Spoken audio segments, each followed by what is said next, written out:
नमस्कार छात्रों, स्वागत है आपका एक और वायरल वीडियो में। तो आज के इस वीडियो में हम आपके लिए लेकर आए हैं कक्षा 9वीं अर्धवार्षिक परीक्षा पेपर 2025-26। विषय आपका जो है हिंदी होने वाला है, जो कि आपका 4 नवंबर को है। पूरा का पूरा रियल पेपर आपका होने वाला है। यही पेपर आपको जो है आपको अपनी अर्धवार्षिक परीक्षा में देखने को मिलेगा। अगर आप भी कक्षा 9वीं के छात्र हैं तो इस वीडियो को आप ध्यानपूर्वक अवश्य देखें। अगर आप इस वीडियो को पूरा देख लेते हैं तो आप 75 में से 75 नंबर लेकर आओगे, ये हमारी गारंटी है। तो चलिए वीडियो को शुरू करते हैं, और इस वीडियो को आप अपने दोस्तों के साथ जरूर शेयर करें, वो भी जो है अर्धवार्षिक परीक्षा की अच्छे से तैयारी कर सकें। तो चलिए वीडियो को शुरू करेंगे। आपके लिए जो परीक्षा करने के लिए समय दिया जाएगा वो आपका 3 घंटे का रहेगा, और 75 नंबर का आपका पेपर होने वाला है। पेपर के नीचे आपको बहुत सारे निर्देश आपको यहाँ पर देखने को मिलेंगे, और प्रश्न नंबर 1 से आपको जो है सही विकल्प को चुनकर लिखना है। पेपर को हमने पहले ही सॉल्व कर लिया है, जिससे कि आपको आपका टाइम वेस्ट न जाए। प्रश्न नंबर 1 से आपको सही विकल्प चुनकर लिखना है। पहला है ललाध किस भाषा की कवयित्री हैं? तो आपको यहाँ पर 4 ऑप्शन दिए जाएंगे, आ, बा, शा और दा। ब्रज भाषा, अवधी भाषा, कश्मीरी भाषा या फिर हिंदी भाषा। तो किस भाषा की कवयित्री हैं? कश्मीरी भाषा की कवयित्री हैं। तो ये आपका करेक्ट आंसर हो जाएगा। अगर आप ये टिक करते हैं तो आपका 1 नंबर कन्फर्म है। इसके बाद में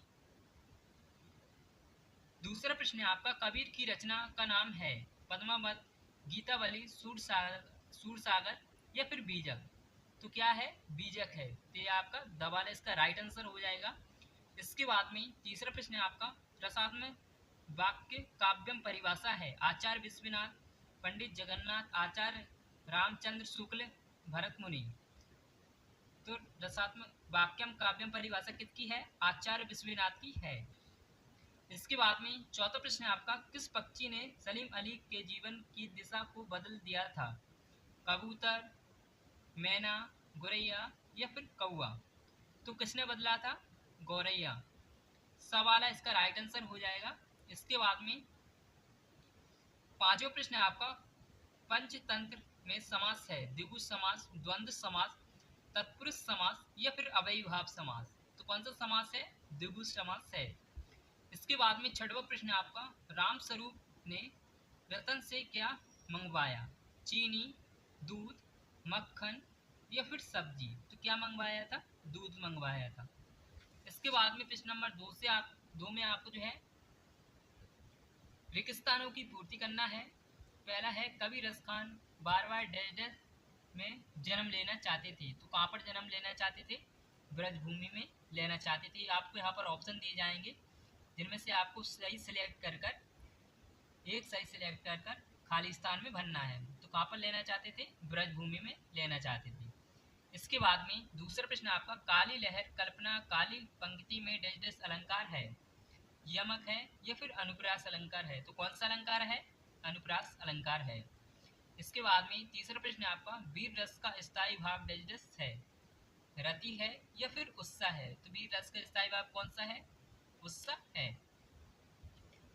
चौथा प्रश्न है आपका, तिब्बती लोग टोटीदार बर्तन को डैश डैश कहते थे? खोटी या फिर जग।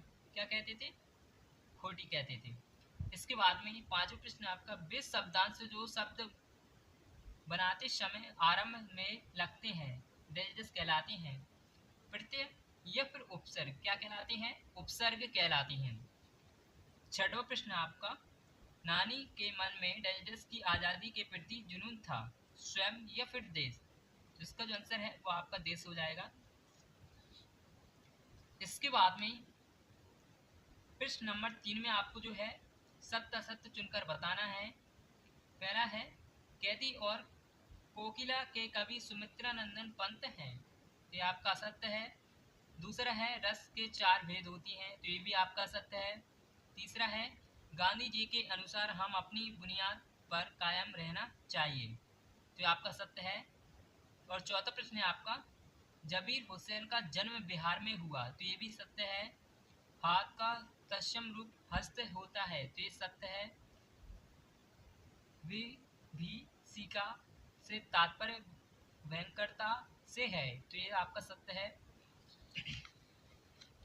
प्रश्न नंबर 4 में आपको सही जोड़ी का मिलान करके लिखना है। पहला है ग्रामश्री, तो पहले का जो आंसर है वो आपका सुमित्रा नंदन पंत हो जाएगा। और दूसरा है काव्य की शोभा बढ़ाने वाले तत्व कहलाती हैं, तो क्या कहलाती हैं? अलंकार कहलाती हैं। तीसरा है प्रेमचंद्र के फटे जूते, तो तीसरे का जो आंसर है वो आपका हरिशंकर परसाई हो जाएगा। और चौथा है भनु उदय, तो चौथे का जो आंसर है वो आपका है स्वर संधि। पांचवा है भी ही तक, तो इसमें कौन सा शब्द है? निपात शब्द है। और छठवा है घर का नौकर था, तो कौन था? रतन। फर्स्ट वाला इसका करेक्ट आंसर हो जाएगा। प्रश्न नंबर 5 में आपको जो है एक शब्द एक वाक्य में उत्तर लिखना है। पहला प्रश्न है आपका, मनुष्य ईश्वर को कहाँ कहाँ ढूंढता फिरता है, तो कहाँ पर ढूंढता है? धार्मिक स्थलों पर ढूंढता है। दूसरा है कविता के शाब्दिक अनुशासन को क्या कहते हैं, तो क्या कहती हैं? छंद कहती हैं।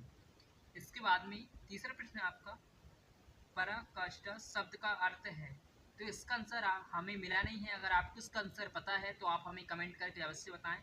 इसके बाद में चौथा प्रश्न आपका, कलाई खुलना मुहावरे का क्या अर्थ है, तो क्या अर्थ है?